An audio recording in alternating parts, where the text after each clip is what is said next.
Hello, friends, and welcome to episode number 75 of Nostalgia Talk. I'm James. You guys know that. But before I introduce the guest, I have some very exciting news. Although some of you probably know about it already, and especially if you follow Nostalgia Talk on social media, then you probably saw my post about it. But for those of you who haven't heard yet, the SAG-AFTRA strike has come to an end. And that is fantastic news, So first of all, I would like to thank the SAG-AFTRA negotiating committee and for our friends. When I say our friends, I mean past guests on this show who are members of SAG-AFTRA. I'd like to thank those guys for their hard work and dedication, for standing in solidarity in their fight for protection against AI and better wages from streaming and from streaming projects that were impacted by COVID.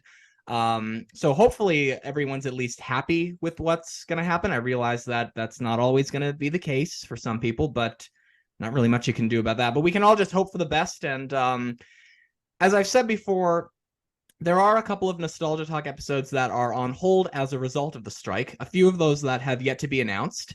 I haven't reached out to those people yet. This strike was hard on a lot of people. And now that it's over, everyone's, first of all, eager to start up projects again, but who knows when anything is going to start up again. But I will be reaching out to them soon. So you'll see some content with some unannounced guests, but follow Nostalgia Talk on Facebook and Twitter for news about that. And more great news.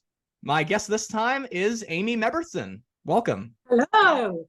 Hi, James. Thanks for having me. Thank you for coming. Now, for anybody who doesn't know, Amy is a comic illustrator who's done a lot of work with Disney, such as comic adaptations of The Muppets, Toy Story, Mickey and Friends, DuckTales, Monsters, Inc., Little Mermaid. She was also an in-between artist for various Disney animation projects, and has also... I did a lot of research. Okay. No, I trust you. No, yeah. Yeah, trust me. There's a lot of interesting stuff in here. Okay. And also has done some illustrating for books as well. So her and I are both big Disney people. So I think this is going to be a really fun episode. So first of all, Amy, welcome to Nostalgia Talk. Thank you. And once again, thanks for having me. And let's get in the weeds. Yes, as a couple of guests have said, let's talk nostalgia. So nostalgia. Louise Gold, do you know her, the Muppet performer? Oh yes. She was one of the few guests who has ever said that, and it just kind of stuck with me. So to start talking nostalgia, or as I usually say, to get down to business and get the ball rolling, how did you get interested in drawing? Because you've done quite a lot as an artist. Yeah, I mean, I guess I started the way all of us do. Basically, you sort of, as soon as you're old enough to grip a pencil and mark the nearest wall, I guess, it's just you and you just like to draw and make markings on things. So I know my mother kept she didn't keep everything, but I mean, we have art I did when I was 2, and I tried to draw my dad, and yeah, I always drew. It was just a natural form of expression for me, and I did all the things you did if you're a creative kid. You try creative writing, and which I was not that great at, but drawing I was very good at. I always liked drawing. The teachers always noted, "Oh, your drawings are very good." Oh, thank you. And but I love doing things with my hands. So drawing, arts and crafts. I do a lot of needlework and stuff too. So it's like, drawing is just very, very, very natural for me. So it's not just something I never stopped doing. Yeah. And with the drawings on the wall thing, as soon as you said that, you said you were drawing on the wall as a kid, and I was like, that's how some kids get arrested. Just saying. Yeah. Oh, I mean, it wasn't, it wasn't condoned by any degree, but after that, my parents learned quite quickly. It's like, right, birthday and Christmas, she's getting sketchbooks, she's getting coloring books, she's getting paper, she's getting so yes, a sketchbook in the Christmas pillowcase every year. That was a tradition for me and my sister. She who draws as well. So yeah, so the parents very much encouraged the creativity as long as we didn't make a mess. That was number one rule. Other than the walls. Yeah. They cleaned up when we were done. Well, yeah, there's always that. That's yeah. Mm-hmm. So from drawing as a kid, did you go to art school? I did not. I Okay. did not. I am one of those renegade riffraff comic artists who did not go to art school at all. I the closest I came was a very disastrous year in sort of art college, like right when I got out of school. I did a year at design school because it had an animation unit, which you could not access until the third year. So for the first year, 2 years, I had to pick something else. And I tried interior design and thought, oh, maybe I can go sideways into animation that way. Worst mistake of my life. God, I hated every second of that year in interior design. Like, this is so not for me. I hated drawing environments to this day. So after that, I'm like, yeah, this isn't going to work. And I went off and got a music degree instead. And but when I went to London to study, when I was postgrad music study in London, and but I never stopped drawing. And I sort of went back into the drawing hardcore while I was there. And I'm like, I don't want to do this. I don't want to be a musician. I want to be an artist. And so after my year of study was up there, I came back to Sydney and I realized that Disney Animation Australia had a studio in Sydney. And it was one of their little satellite studios at the time. And they had an internship for in-betweeners. And so I applied for that and sent them some sample drawings. You didn't need any art education. You know, as long as you could draw and you could pick stuff up quickly, they'd give you a shot. And I got in. So everything I know about animation, I pretty much learned on the job. And that's lucky. Yeah. And it goes back to what you said. You know, you were drawing ever since you knew how to hold a pencil. I think that's how drawing and writing starts with a lot of people. You know, you just put a pencil in a kid's hand and let them just noodle around with whatever. And I mean, like every kid, you know, you learn by not even kids, but anybody who learns to draw, you learn by copying. And you know, you get inspired by your favorite shows or your favorite books or artists or anime cartoons, and you try and draw those characters, you know, and you over time, and you sort of figure out, if you're a quick learner, you kind of figure out, okay, that's what that person did to do that, and that's what they did to do that, or oh, that's a really good idea, I need to try that. And you just pick all these things up and it becomes just a big blender of ideas in your head, and that's ultimately what forms your own style. It's all your influences. So you know, and that takes a long time to develop. So you know, when you're 15 or 16, you're obsessed with Dragon Balls, and that's all you want to draw is that kind of style. Like, I was obsessed with Sailor Moon when I was at university. So all I was doing was drawing like Naoko Takeuchi. That's all I wanted to do, was draw like her. And I learned to be a pretty good mimic. But afterwards, you know, once you join animation, you realize, yeah, that style isn't going to work in animation. You need to think about construction and think about it in a whole different way. So I unlearned a lot of stuff and learned a whole bunch of new stuff along the way. So yeah, that's kind of how the artistic sausage gets made, I guess. So were you a Disney kid? In a way, yes. I'm Generation X. I grew up, I was a child. I grew up before the great Disney animation Renaissance revival in 1989, when Little Mermaid came out. So when I was a kid, Disney was still kind of in that doldrumsy period with I remember my dad taking me to see The Rescuers when I was a kid. So I saw the Muppet movie first run in theaters. I was more familiar with Star Wars when I was a kid, because that was, you know, we were the prime audience for Star Wars. But I was aware kind of Disney was there, and of course I loved Mickey Mouse. Who doesn't? But when Little Mermaid dropped, that I was transfixed, and suddenly like that music and that animation, and it's like, I want to do that. And then Beauty and the Beast, that ballroom scene, that was what made me go, I want to do that. I want to do that. And I was just obsessed with everything Disney from there on. So yeah, it was Little Mermaid that turned me into a really the capital D Disney fan. Yeah, Little Mermaid is one of my very, very favorite Disney films. Did you see the remake? I did not. I'm not really much into the live action ones, but I'm more an animation nut. But yeah, it was. Halle Bailey looked gorgeous. Mm.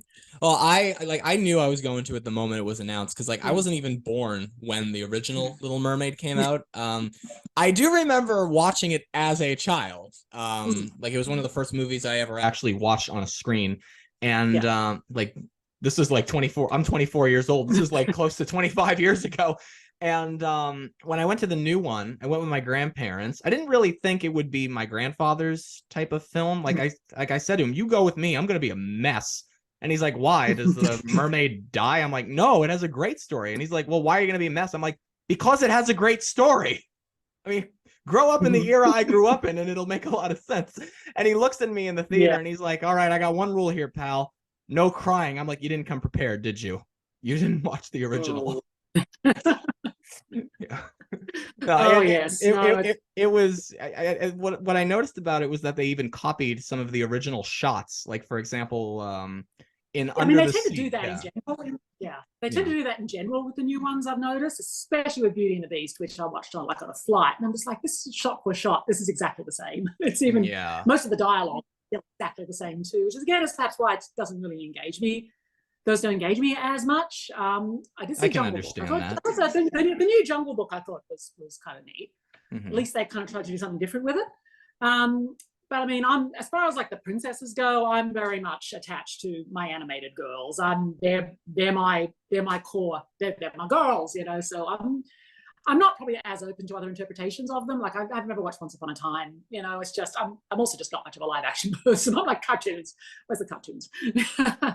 I can understand that. So Mhm. when you started at Disney as an in-betweener, what was the first project that you worked on? The very first project was an extremely goofy movie. Oh, That, cool. that was about, ooh, I want to say that was about a third of the way through production when my intake group started. And so, yes, extremely goofy movie is very, very dear to me. And so, Same. yeah, anyone who remembers that one, yes, you're my friend now. Um, the the very first scene I ever worked on, I was just in betweening, and it was the animator, if I recall, was a guy named Mike Sutherland, and he was one of our top animators, and he was one of our top character animators, and it was a scene of Goofy. He's just ruined the whole toy factory, and he's pops out of the top, and his boss goes Goof, and his little ears do this little follow through movement, Yeah. and that was my first little bit of in betweening that I got to do, and you know, but I got to do, you know, I did hundreds and hundreds and hundreds of scenes after that. So, And as I was researching for this, I noticed that a lot of the projects that you did for Disney as an in-betweener were mostly like direct-to-video films. yes, yes, yes, yeah, and which I will defend until the death. It's There's nothing wrong with that. A lot of those are very dear in our memories. Amy defensive. What?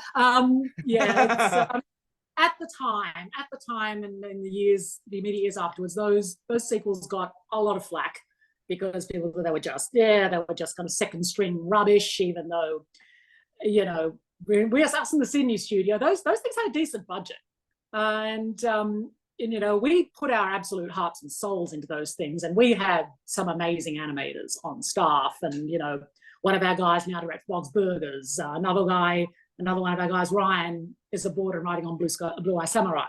And it's, you know, our guys went on to DreamWorks and all this kind of stuff. It's like we had some really, really good talent and we cared.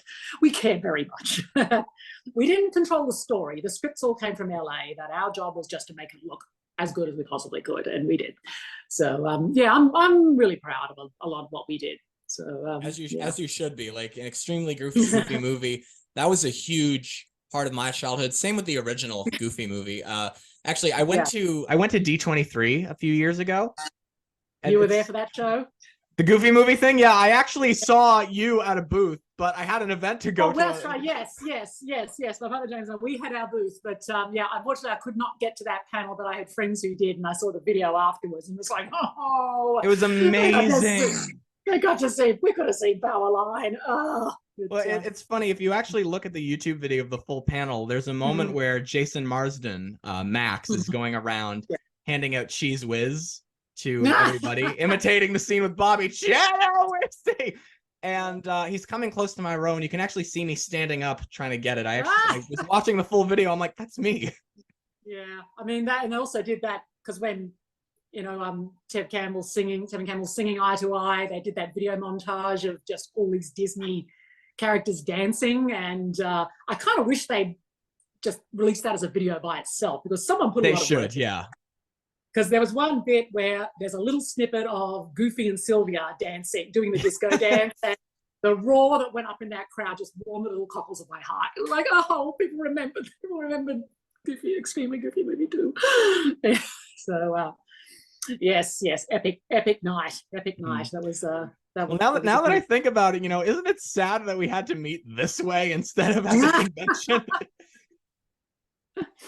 Yeah, it's those D23 expos were great fun. I miss exhibiting at those. Yeah, that was playing to our home crowd. It's funny. I just went to HalCon, which is our Comic-Con here in Halifax, and there was actually a Disney trivia.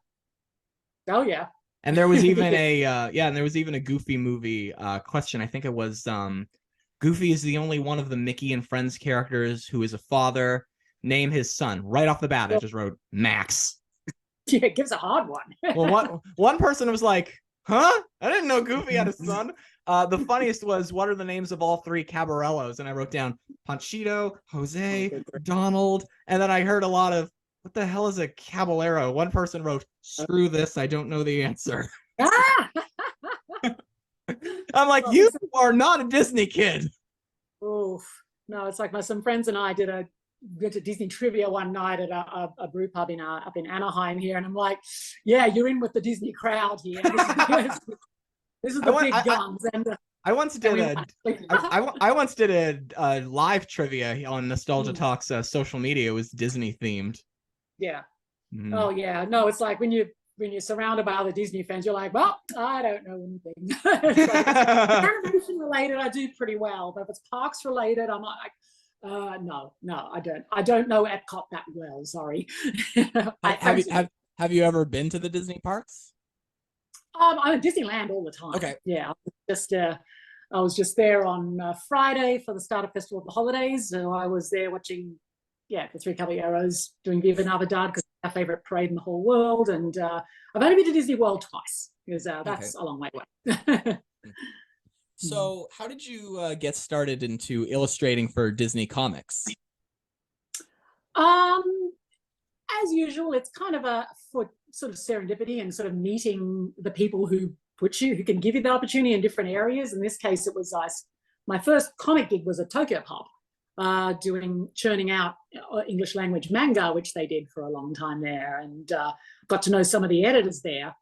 And Tokyo Pop at the time had a Henson license, so I got to work on some Labyrinth comics, and I got to work on some covers and some Dark Crystal stuff. And that editor ended up moving on and going off, and didn't see or talk to any of them for a few years. And then some of them ended up at Boom Studios, who had a Disney license, and I got wind of this, I think through Facebook or something. And I was, I remember that guy. It was one of the editors mentioned it. I'm like, I remember that guy. We're in a Tokyo Pop. And I hit him up and I said, hey, Tim, are you looking for talent by any chance? I'd love to try out. And he goes, oh, okay, yeah. And so he started out, he said, well, we're doing Pixar comics. Can you draw, your test for like Finding Nemo? And I went, yeah, sure. And so I just drew a test page and some pictures of the characters, and I gave that. It was Monsters Inc. as well. So I said, oh yeah, I can draw Monsters Inc. And he just sent them off to Disney, and Disney just went, yep, you can draw. And so he put me to work on, what did I do first? It was Monsters Inc. Monsters Inc. was first, I think. And so I did that, and then I got wind a short while later they had the Muppets license, and I went, oh, hello, yes, give it to me. I'm going to bother you until you give it to me. But so again, I was like, oh, I get to draw Muppets, this is awesome. And again, I got approved to do that, so I got put on Muppet Peter Pan first. That was the first Muppet comic I did, which was a blast. I just love drawing that so much. And I got to draw a whole arc of the Muppet Show, which was started and was drawn by Roger Langridge. Yeah, there you go. Yeah. For any of the listeners who don't know, he's got his Muppet livery on today. Got a Muppet Show shirt on the periodic table of Muppets. That's a cool one actually. Yeah, so I got to draw an arc written by Roger, which was great, and that's when we brought Skeeter back, who was seen for the first time since Muppet Babies. The only, as to date, the only adult version of her that has, even though Disney kind of don't count those Muppet comics anymore, which is a shame.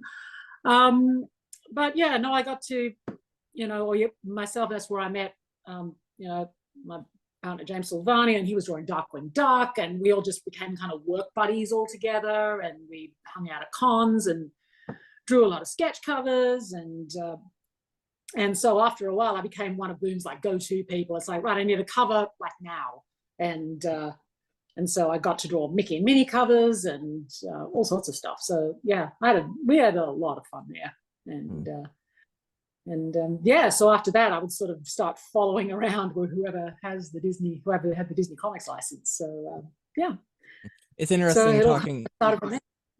It's interesting talking about bringing back Skeeter, because I noticed in a lot of these Muppet comics that there were quite a few obscure Muppet characters that hadn't been seen in years that were making a comeback, such as Gladys, Richard Hunt's cafeteria lady. Why is that so special?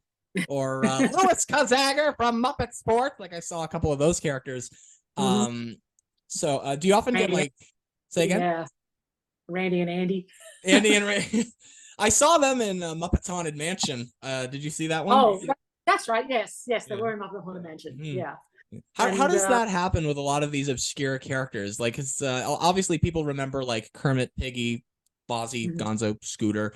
And then like there's a space for like Louis Kazager to announce something funny, like something in Muppet Sports. Is it like, hey, let's bring this character back, or it's like fill in because like in the 2011 reboot, the film, they brought back a ton of Muppet characters, some that even had lines or just kind of like used to be in the background. Yeah, like, I mean, it all depends. It sort of all depends on who's in charge and like who's calling the shots. Like when we were doing the Muppet comics, this was before Disney had formally bought the Muppets. I think. Although no, Disney had owned them. Disney already owned the Muppets, but they weren't really doing anything with them. They were just kind of this backwater license they had. They weren't really doing anything. This is before the new movie. This is before the Jason Segel movie came out. And so we were pretty much allowed to do whatever we wanted, basically, because there was like maybe one or two people at Disney who just had to kind of look at it and go, yeah, okay. So we were allowed to do whatever, as long as it stayed G-rated, and we didn't break any fourth walls and show like, a hand without a puppet on it, but once, of course, Disney started, once the new TV show came out and with the Muppets, and then the movie Muppets Most Wanted, and the Muppets Now, and the Mayhem, which I loved.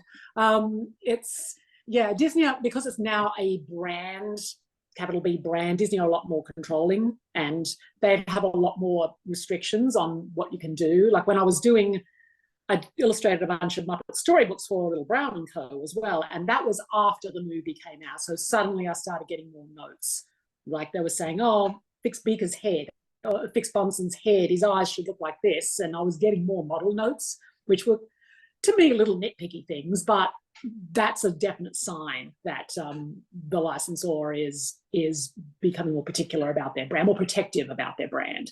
So yeah, you have to kind of roll with that. It depends again who you're working for, but it depends who's the boss and who's in charge and where a brand is at in terms of company usage. So yeah. So you said that you were more into cartoons, and you were talking about all this new stuff that the Muppets have out, like the new Mayhem series, which I loved too. Like I binged it twice opening day. Once myself, and then my parents wanted to see it, and so we didn't watch the whole series on opening day, but I watched the whole series on opening day by myself, and then my parents wanted to see it, so we kind of went through it. Were you a big Muppet fan before starting with them? Oh yes, yeah. Like I said, I mean, I was 5 when the original Muppet movie was in theaters, and of course, we grew up watching Sesame Street and the Muppet Show. So, you know, we always loved Muppets. So yeah, mum took me and my school friends to see it. And of course, when you're 5 years old and you see that rainbow and you hear Rainbow Connection, it's like, it's just core memory. And but so yeah, Muppets was definitely something I've always loved, and classic Sesame Street. Yeah. Yeah, there is something about I'm writing for any of the listeners who are wondering, yes, I'm writing more Christmas retrospectives, you know, Nostalgia Talk Christmas bonus. I'm doing more of those, and I am in the process of writing a Muppet one, which I won't reveal what it is yet, but it does feature a lot of like those classic Paul Williams songs. And as I was kind of listening to his songs for this particular special, I thought to myself, there's something about Paul Williams's Muppet songs that just really tug at my heartstrings, like Rainbow Connection, of course, and especially I met Steve Whitmire, and I said to him that I didn't grow up when Jim was alive, so Steve was my Kermit, and that I feel like because I was able to watch him perform Kermit more, I feel like he did some of the best songs or performances as Kermit the Frog. And in particular, I'm thinking of the 2011 movie where he did Rainbow Connection as Kermit. Like that was no disrespect to Jim, but that had to be the best performance of that song I have ever heard. Because it just was. There's something about that really resonates. Yeah, I agree, because there's something about Paul Williams. He still could be. He's still very much with us, but he was just the perfect musical fit for the Muppets. It's like Vince Guaraldi with Peanuts. It's like it's just that perfect mood that just fits with them. And I would really love to see Disney hire Paul to actually write some more music and work with the Muppets again. I would love that. That'd be great. That'd be great. Talking about the old original Muppet movie, you might be interested in this. One of my past guests was Austin Pendleton, who was in that film. Oh, excellent. Yeah. That was one of my favorite actors ever. We had a mutual friend. He connected us, and I was like, "You're talking about Austin Pendleton, who was in the first Muppet movie, right?" And then of course we talked about it. Yeah, we did talk about the original Muppet movie, of course. Yeah, it's like, I've been lucky to meet her. I met Karen Prell at my very first Emerald City Comic Con. I was going to ask you if you've ever met any of the Muppet performers before. Yeah, like I said, I met Karen Prell. She was very, very nice. Yeah, and who else? I think at a few D23 expos, I think I watched like Steve walk by, and I think was it Heather Henson? I think I met her. But that's I think that's it for them so far. Okay. Yeah. So are there any like Disney franchises or characters that you feel you identify the best with when you're illustrating for them? Well, I mean, far and away Disney princesses. You know, it's because I got that gig because most people, apart from my professional work, most people know me for Pocket Princesses, the fan comic that I've been doing for a long time now. It's kind of on a hiatus right now, but that was just something I made that just went completely viral. And it's the princesses all hanging out together in a house and being funny, which are two things you will not see done. And so that went viral, and Disney Publishing came to me and they said, "Oh, hey, look, we really, really love Pocket Princesses, but we can't obviously have the princesses hanging out because that's against branding. But would you like to do just individual princess comics, and we can put them all together into one book kind of thing?" And I just went, "Oh yeah, yes, absolutely." So I started doing those with Joe Books, which was a new little publisher up in Canada, and based out of Toronto. And so we got a few volumes of those done, and then they lost the license. But I just got my teeth into those. That's still, like, I think the ultimate gig. It's like I could just draw those until I die. Basically, if I'm known for nothing else in my career, it's like, oh, she made a bunch of really cool comics about the princess, and they were funny. Because it's hard. The princesses are like one of Disney's most treasured and protected brands, and they have the rules of how the princesses act, what they can convey, what they can't do, what they can do. With all the minority princesses, there's all these sensitivity things you have to go through, rightly. So to be allowed to just hang loose a bit and just have them crack jokes and be funny was a very rare, precious opportunity. And I would like to think I did a good job. They seemed happy.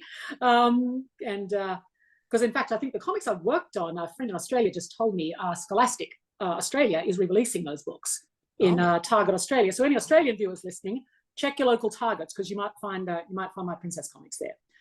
So Nice. yeah, so it's kind of nice to see them still out there. So I'm like, yeah, so Disney, I will draw them again. You know where to find me. That's great.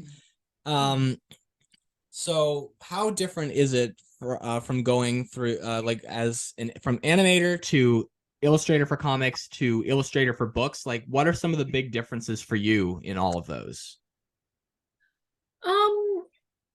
Well, I mean, animation is very much a team effort. You know, I was an in-betweener. It was my job basically to complete the animation that the animator had done. And it's, one thing I have in common is they're all very labor intensive. Comics is more like, I consider comics more like a cousin to like storyboarding, because you're telling a sequential story. The difference being when you're an animator, you've concentrating on one character and just doing that character and bringing that one character to life. Whereas in a comic, you've got to draw everything. You've got to draw all the characters. You've got to design all the environments. Sometimes you're writing as well.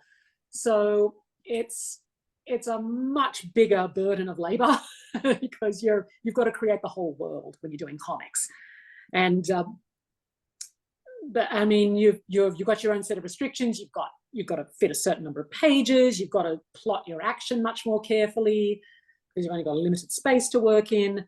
And illustration is more a difference in style, because you usually either have only one image to sell a part of a story rather than a whole page with a sequence of action. So it's like, I wouldn't say there are a huge number of differences. I mean, you're bringing characters to life ultimately, which is what I love to do. So I guess that's why I'm equally comfortable in all three, because I just love acting. I love acting with a pencil. So yeah. Talking about acting, going back to the Muppets, any aspirations to become a puppeteer ever? I don't think so. Okay. No, I mean, it's like, having trained as a performer as part of my degree, it's like I look at puppeteers and I'm like, that's just amazing. And I know puppeteers who it seems like it's a great fun thing to do, but the one thing I don't think I would ever be able to do is if you see a Muppeteer at work, they've got the Muppet on their arm and they've got their headset, but they're not looking up at the puppet, they're looking at a monitor, which is what the camera is seeing. So they have to do everything in reverse because they're essentially looking at what the camera is seeing, which is the opposite of what they're doing. And, if you ever tried to sort of do something in the mirror and wonder what your hand is going in the opposite direction of what you're trying to do, it's like, I'm sure it's a learned skill, of course, but I sort of look at that like, I'd be so lost. I would be so lost. I'd be like, go that way, and I'd go off the other direction. Yeah, it definitely takes a while. It definitely takes a while to really master, and it is very, very confusing. Like Brian Henson, of course, puts it best when he says that you have to think backwards when you're a puppeteer. Yeah, you have to sort of rewire your brain a little bit. So yeah. Yeah. Well, I've seen Steve doing Kermit. I saw Eric Jacobson doing Fozzie. And I saw Dave Goles doing Gonzo, and there was something really, really like when you watch these characters on TV, it's like they're our friends, and then when you're in the same room as these people with the puppets on their hands, there's something even more magical about it in my mind. Yeah, it's like, it's always like that interview with Jim where he's doing an interview and he's got Kermit there on his arm and he's like, look, I can, as soon as the frog's talking, he's like, you're not looking at me at all, you're looking at me. It's like, as soon as the frog talks, no one notices me. And you don't notice the man with the beard, all you're looking at is because your eyes are just drawn to it. It's like you almost forget that there's a very, very, very skilled performer doing that. It's the same with like Big Bird and Snuffy and Sweetums. Like they're inhabited by their puppeteer, but it's not really something that you think a lot about because it's full body. Like you can see them walking very easily. Yeah, it's. I mean, ultimately, we're all doing the same thing. It's the illusion of life. We're all taking something inanimate and bringing it to life. You know, a puppeteer takes a pile of felt and feathers, and suddenly it's alive. And you know, there's an animator can sit there with a rig in front of them, on a computer or a piece of paper, and a lot of time and a camera. And next thing you know, you've got a character there. It's you've suddenly got a character that becomes a legend. You know, it is magic. It is magic. It's why we do what we do. Have you ever done computer animation before, as opposed to drawing animation? Have you ever experimented in that? Not really. Okay. It's a very steep learning curve. Unless you've dived into it. I used to do stop motion animation when I was a kid, because that's something you can do with household objects and a Super 8 camera, which is exactly. Which is what I did. I played around with claymation when I was in high school, doing little, because I love Monty Python, and so I do little cutout animation like Terry Gilliam used to do, and I loved you know, Morph. I used to watch Morph and Gumby, and so I'd be doing claymation. And no, CG, it's like, again, that's another whole kind of mindset. I just don't have the time to train that. At the end, the closest thing is I would love to learn how to CG sculpt. Just those guys who can do amazing things with ZBrush and Blender and Nomad Sculpt, just these. I'm like, oh, that'd be so cool to do, because as a toy designer, I'm like, that would also be a very handy thing to know how to do. But again, it's a learning curve, and again, it's just a matter of just finding the time to dedicate to doing it. Right. But yeah, but I mean, and CG animators are amazing people. It's just, I would just love to think there's a way for the two media to exist side by side. We keep 2D animation alive and CG. You know, it's yeah. So let's wrap it up with a fan question. This one comes from a friend of mine named Jen Garrigan. Jen and I actually met at the Disney Trivia at HalCon. Oh, yeah. And we hit it off, and we stayed in touch. And she wants to know, what types of research do you do prior to illustrating characters? Prior to illustrating characters, well, it depends if I'm designing a character or I'm just illustrating them. If I'm just illustrating them, then obviously I will look up style guides and things like that. Usually if I'm accepting a gig like that, it's usually because it's characters I'm familiar with. So if it's just draw it the way you want, then I just go to town, because I know what these characters look like. But if I'm going by brand guidelines, or they want a certain style, like for example, I'm drawing My Little Pony. I've been drawing My Little Pony comics for nearly 10 years now. And I'm just about to start a new arc, which is just set in an entirely new world, which hasn't been explored by ponies before, and there's a whole bunch of new characters. So I've had to do character design for that. So I have to research, okay, what's the basis of the new land, plus also what style am I drawing this comic in? So these characters have to match, have to look like they belong in the same world as the ponies.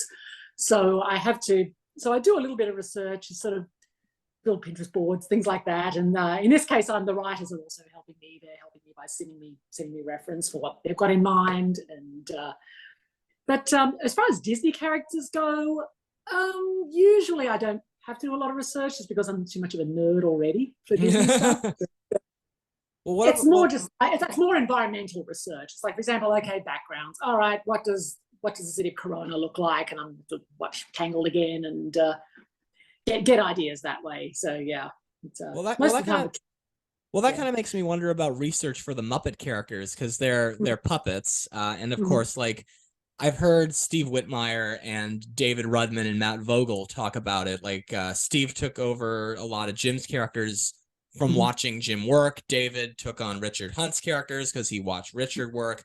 Matt is doing a lot of Jerry's characters because he watched Jerry work. And a lot more often than not, when I tell people that I know a lot of the Muppet performers, such as Steve Whitmire and Louise Gold and Bill Beretta, more often than not, the key word there seems to be, oh, they're the voice of. Who do they do the voice of?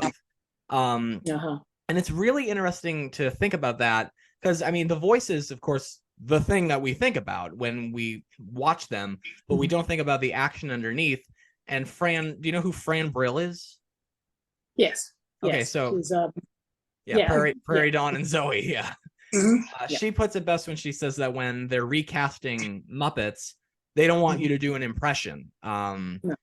It's more so about the movement. So like, for example, Peter Linz with Ernie, one of the things that Jim did a lot was, I know that none of the listeners can see, but I'm puppeteering with my hand. One of the things that Jim did a lot, and Jerry and Carol Spinney, I noticed, did this too, and Kevin Clash, was that when they're puppeteering, often they'd skip a couple syllables. So like, for example, the count, welcome to my castle. It looks like will to castle is what it looks like. You can't, no possible way you can articulate your hand fast enough to keep up with your speech. So yeah, it's a shorthand. It's and I mean, sometimes it's the general impression. It's as long as the tone is right.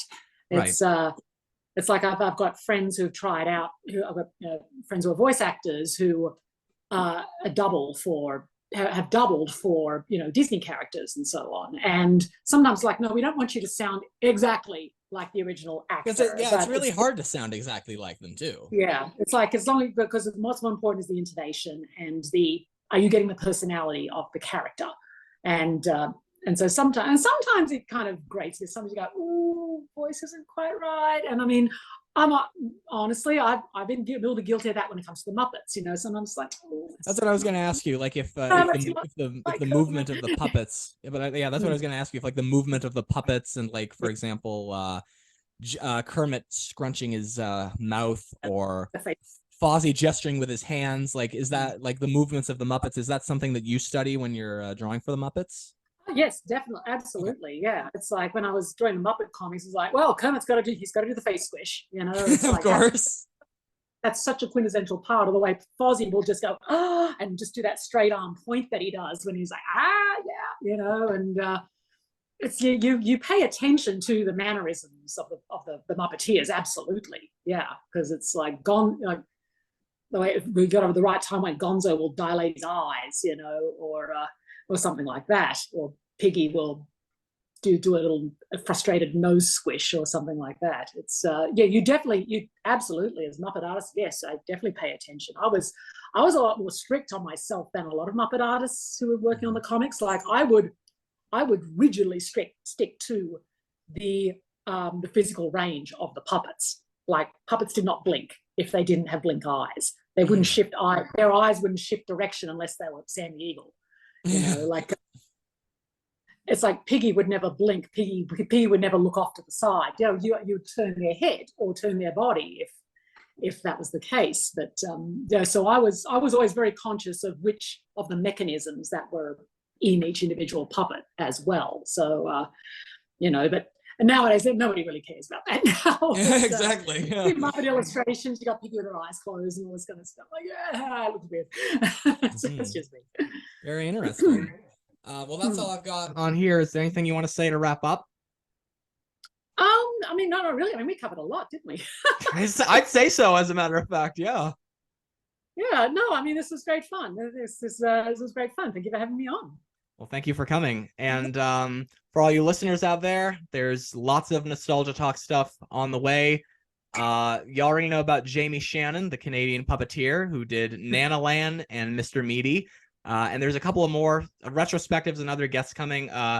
I don't know how much longer I'm going to be able to keep this one a secret, but I'm going to try. I actually got one of my favorite singers to say yes to this show. And I swear to God, when I got the message saying yes, I thought I was dreaming. Like I was out for a walk. I'm like pinching my cheek super hard. And then all of a sudden I was like, ow. And I'm like, okay, this is really happening right now. So you'll hear an announcement about that soon. And you guys know where to go. Links in the description, facebook.com/Nostalgia Talk YouTube, and Twitter. Are we still calling it Twitter? I am. Twitter.com/ I refused to call it the other name.